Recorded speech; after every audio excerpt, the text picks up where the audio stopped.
అంగన్వాడీ కార్యకర్తలు ఆందోళన పదంలో ముందుకు సాగుతున్నారు. బహుశా రేపు ఎల్లుండో చలో హైదరాబాద్ ప్రోగ్రాం కూడా వాళ్ళ కార్యక్రమం ఉంది. ఈ రాష్ట్రంలో 1,20,00,000కు సంబంధించి ఉద్దేశించిన కనీస జీవోలు రాలేదని చెప్పి 73 షెడ్యూల్డ్ రంగాల్లో పనిచేస్తున్నటువంటి 1,20,00,000 మంది కార్మికులు వివిధ రూపాల్లో ఆందోళన చేస్తున్న స్థితి ఈరోజు రాష్ట్రంలో కొనసాగుతుంది. 25,000 మంది విద్యుత్ శాఖలో పనిచేస్తున్నటువంటి కార్మికులు నాటి బీఆర్ఎస్ గవర్నమెంట్ ఇచ్చిన హామీ అమలు జరగలేదు, తక్షణమే మమ్మల్ని పర్మనెంట్ చేయాలని చెప్పి ఇవాళ విద్యుత్ శాఖలో పనిచేస్తున్నటువంటి కార్మికులు ఆందోళన వైపు వాళ్ళు అడుగులు వేస్తున్నారు. అంతేకాదు ఇవాళ మన రాష్ట్రంలో ఉన్నటువంటి ఉద్యోగులు వాళ్ళ పాత పెన్షన్ విధానాన్ని పునరుద్ధరించాలని, నూతన పెన్షన్ విధానాన్ని రద్దు చేయాలని చెప్పి ఇవాళ వివిధ రూపాల్లో వాళ్ళు ఆందోళన చేస్తూ రోడ్ల మీద ఉన్నారు. ఇటువంటి స్థితిలో కాంట్రాక్ట్ అవుట్సోర్సింగ్ స్కీమ్ వర్కర్ల రాష్ట్ర సదస్సులు మనం నిర్వహించుకుంటున్నాం.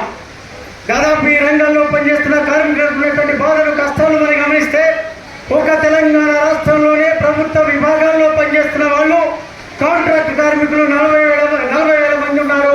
అవుట్సోర్సింగ్ కార్మికులు 90,000 మంది ఉన్నారు.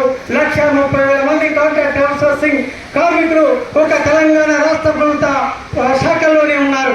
అంతేకాదు కేంద్ర రాష్ట్ర ప్రభుత్వాలకు సంబంధించిన సర్వీస్ సెక్టర్లో 5 లక్షల మంది ఇవాళ తెలంగాణ రాష్ట్రంలో పనిచేస్తున్నారు. అంతేకాదు ఇవాళ మీ అందరికీ తెలుసు, గ్రామ పంచాయతీ మున్సిపల్ వర్కర్స్ దాదాపు 13,000 గ్రామ పంచాయతీల్లో 50,000 మంది కార్మికులు వ్యక్తి చాకరీ చేస్తున్నారు. దాదాపు మన రాష్ట్రంలో ఉన్నటువంటి మున్సిపాలిటీ కార్పొరేషన్ విభాగాల్లో పనిచేస్తున్న వారు దాదాపు 25,000 మంది వాళ్ళు ఉన్నారు. సుమారు 1,00,000 మంది కార్మికులు gram panchayat municipal workers corporation workers గా ఇవాళ మన రాష్ట్రంలో పనిచేస్తున్నారు. తర్వాత వీలే కాకుండా 73 రంగాల్లో పనిచేస్తున్నటువంటి దాదాపు 1,20,00,000 మంది కార్మికులు ఇవాళ కాంట్రాక్ట్ అవుట్సోర్సింగ్ కార్మికులే కాకుండా అది వర్తించినటువంటి రోజువారీ డైలీ వేజెస్ మీద పనిచేస్తున్న వాళ్ళు ఉన్నారు. వీళ్ళెవరికి కూడా కనీస వేతనాలు లేవు, వీళ్ళకి ఎవరికి కూడా 10 గంటల పరిమితి లేదు, నియంత్రణ లేదు, వీళ్ళెవరికి కూడా ఇవాళ పరిసరాల్లో రక్షణ లేదు, వీళ్ళెవరికి కూడా కనీస వేతనాలు కాదు కదా, సమాన వేతనం కాదు కదా, ఏది లభించిన స్థితి ఉంది. భారత రాజ్యాంగంలో రాసుకోవడం ఆర్టికల్ 43 నుంచి దాదాపు 39 నుంచి 45 ఆర్టికల్ వరకు కార్మిక వర్గ సంక్షేమం గురించి, కార్మిక వర్గ యొక్క అభివృద్ధి గురించి బ్రహ్మాండంగా రాసుకున్నాం. 39వ ఆర్టికల్ ఏదైతే ఉందో ఆదేశిక సూత్రాల్లో సమాన వేతనం ఇవ్వాలని చెప్పేసి చెప్పారు. దాదాపు 1964 నుంచి 2016 అక్టోబర్ వరకు వివిధ రాష్ట్ర హైకోర్టులు, సుప్రీంకోర్టు దాదాపు 64 రకాల తీర్పులు ఇచ్చింది సమాన వేతనం ఇవ్వాలని చెప్పి. అయినా ఏమీ లేదు.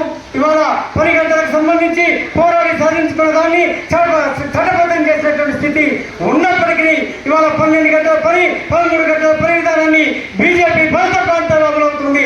తెలంగాణ రాష్ట్రం, ఆంధ్రప్రదేశ్ రాష్ట్ర ప్రభుత్వం, గుజరాత్ రాష్ట్ర ప్రభుత్వం ఇటీవలనే దాదాపు shop and employees establishment act ని సవరించి దాదాపు 10 గంటల పని విధానాన్ని అమలు చేయడానికి 222 జీవోని విడుదల చేసింది.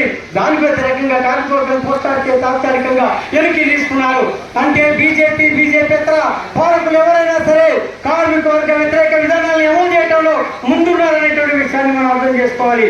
అందుకనే ఇవాళ మన డిమాండ్ ప్రధానంగా ఇవాళ లేబర్ కోడ్స్ వస్తే ఇవాళ ఏదైతే మనం కనీస హక్కులు ఉన్నాయో హక్కులు కూడా పోయే ప్రమాదం ఉంది కనుక లేబర్ కోడ్స్ రద్దు చేయాలని చెప్పి, సమాన వేతనం ఇవ్వాలని చెప్పి, కనీస వేతనాలు 27,000 అమలు చేయాలని చెప్పి మనం డిమాండ్ చేస్తున్నాం.